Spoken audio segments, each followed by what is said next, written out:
इयत्ता 12वी विषय राज्यशास्त्र पाठ पहिला 1991 नंतरचे जग यावरील स्वाध्याय.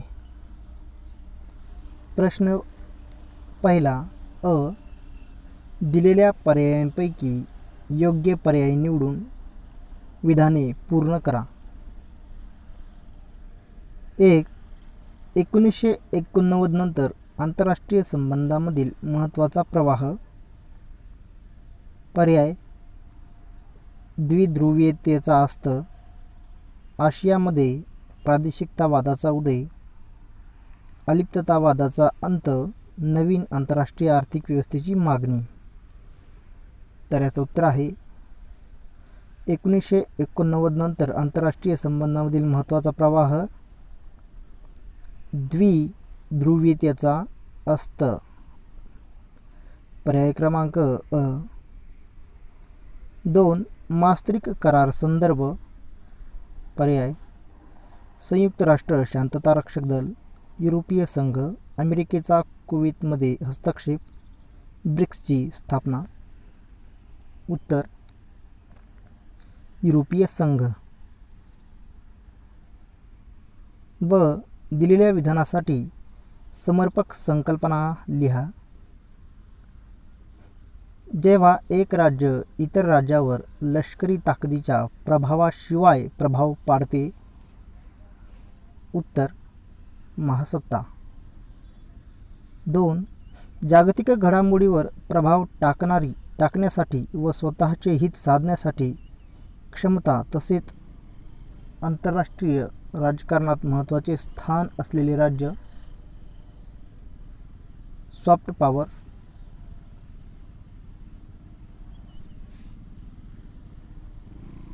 प्रश्न क्रमांक 2 अ. पुढील संकल्पना चित्र पूर्ण करा. बिमस्टेक देश. तर बिमस्टेक देश कोणते कोणते आहेत? बिमस्टेकमधील देश 1. Bharat, Sri Lanka, Nepal, Thailand, Myanmar, Bhutan, Bangladesh. 2. Shanghai सहकार्य संघटनेचे संस्थापक. तर हे आहेत चीन, Russia, Kyrgyzstan, Tajikistan, Kazakhstan, Uzbekistan. ब.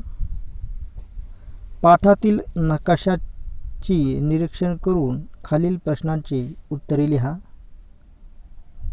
पाठातील नकाशाचे निरीक्षण करून खालील प्रश्नांची उत्तरे लिहा. 1. शेंगेन क्षेत्रातील कोणत्याही 4 देशांची नावे लिहा. उत्तर: फ्रान्स, जर्मनी, बेल्जियम, नेदरलँड. 2.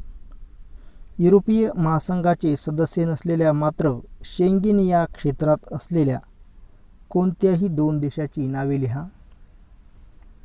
उत्तर: नॉर्वे, क्रोएशिया. प्रश्न क्रमांक 3. खालील विधाने चूक की बरोबर ते सहकारण लिहा. 1. दक्षिण आशियातील व्यापारासाठी सार्क महत्त्वाचे आहे. हे विधान बरोबर आहे, कारण दक्षिण आशिया मुक्त व्यापार व्यवस्था सन 2006 साली कार्यान्वित झाली. 2. मास्त्रिक्ट करार युरोपच्या संरक्षणासाठी करण्यात आला. उत्तर: हे विधान चूक आहे, कारण युरोपीय युनियन स्थापन करण्यासाठी मास्त्रिक्ट करार करण्यात आला होता. 3. 1980च्या दशकाला मानवतावादी हस्तक्षेपाचा सुवर्णकाळ म्हणतात. उत्तर: हे विधान चूक आहे, कारण 1990च्या दशकाला मानवतावादी हस्तक्षेपाचा सुवर्णकाळ म्हणतात. प्रश्न क्रमांक 4. आपले मत नोंदवा. 1. मानवतावादी हस्तक्षेप. उत्तर: युगोस्लाव्हियाच्या बोस्निया आणि हर्झगोविना प्रांतामध्ये प्रचंड प्रमाणात वांशिक हिंसाचार होता. हिंसेच्या प्रसंगामध्ये मानवी हक्काचे होत असलेल्या पायमल्लीमुळे लोकांत भीतीचे वातावरण होते. एक महत्त्वाची जागतिक संघटना म्हणून संयुक्त राष्ट्र या देशामध्ये हस्तक्षेप करून संघर्षाची किंवा युद्धाची परिस्थिती नियंत्रणात ठेवण्याचा प्रयत्न करते. हस्तक्षेपाचे उद्दिष्ट केवळ चालू असणारे युद्ध थांबवणे हे नसून भविष्यात अशा प्रकारे या संभाव्य युद्धांना आळा घालणे, शांतता प्रस्थापित करणे, पीडितांच्या मानवी हक्कांचे संरक्षण करणे आणि शांतता रक्षण करणे. याच कारणासाठी संयुक्त राष्ट्राने कंबोडिया, सोमालिया आणि युगोस्लाविया या देशांमध्ये हस्तक्षेप केला. 2. आंतरराष्ट्रीय राजकारणातील प्रादेशिकतावाद. उत्तर: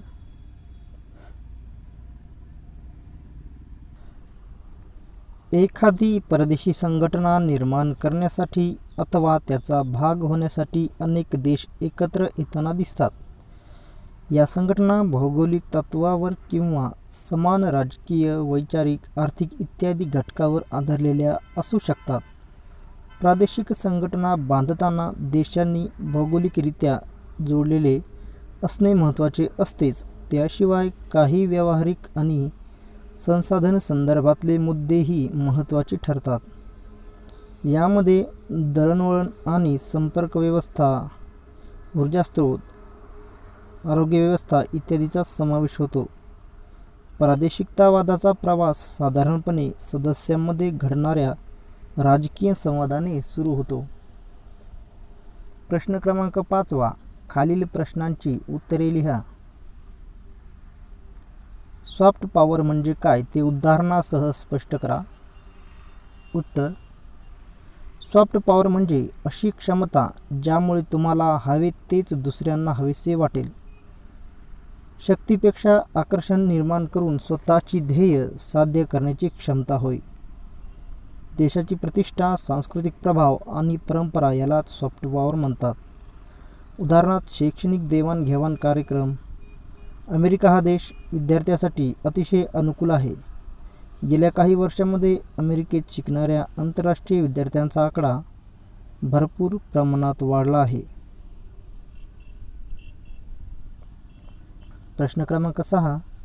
युरोपीय महासंघाबाबत पुढील मुद्द्यांच्या आधारे चर्चा करा. मुद्दे आहेत: अ. इतिहास, ब. युरोपियन आयोग, क. युरोपियन संसद, ड.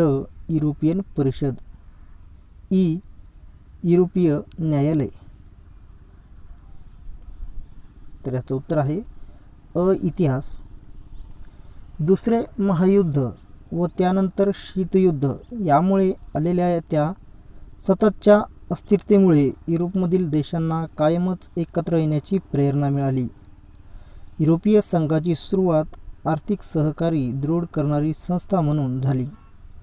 त्यामागची अशी कल्पना होती की जेव्हा देश एकमेकांशी व्यवहार करतील तेव्हा ते आर्थिकरित्या परस्परांवर अवलंबून असतील.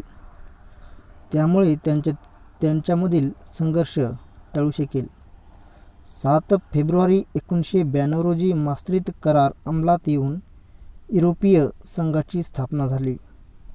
या करारामुळे सहकार्याचा परिघ वाढला आणि त्याअंतर्गत व्यवहार, न्यायालयीन बाबी, परराष्ट्र आणि संरक्षण धोरणांचा समावेश झाला. ब. युरोपियन आयोग. युरोपियन आयोग हा आयोग युरोपियन युनियनच्या कार्यकारी नोकरशाहीशी संबंधित असा घटक आहे. युरोपियन आयोग मुख्यतः नव्या कायद्यासाठीचे प्रस्ताव सुचवणे, युरोपियन संसदेने आणि आयोगाने घेतलेल्या धोरणात्मक निर्णयाची अंमलबजावणी करणे या जबाबदाऱ्या पार पाडतो. क. युरोपियन संसद. युरोपियन संसदेत एकूण प्रत्यक्ष निवडणुकीद्वारे एकूण 751 सदस्य 5 वर्षाच्या कार्यकाळासाठी निवडले जातात. संसदेवर कायदेविषयक, देखरेखीच्या आणि अर्थविषयक जबाबदाऱ्या सोपवल्या जातात. ड. युरोपियन परिषद. युरोपियन परिषदेच्या रचनेत सदस्य राष्ट्रांचे राष्ट्राध्यक्ष किंवा प्रधानमंत्री, त्यांचे परराष्ट्रमंत्री व त्यासोबत परिषदेचे पूर्णवेळ अध्यक्ष यांचा समावेश असतो. ही परिषद 4 वेळा भरवली जाते, वर्षातून 4 वेळा, आणि युरोपियन युनियनला सामायिक नेतृत्व प्रदान करते. युरोपीय न्यायालय. युरोपीय न्यायालय युरोपियन युनियनमधील कायद्यांचा आणि करारांचा अर्थ लावणे व निवाडा करणे हे कार्य पार पाडते. युरोपियन युनियनचे कायदे सदस्य देशांच्या राष्ट्रीय कायद्यापेक्षा श्रेष्ठ मानले जातात.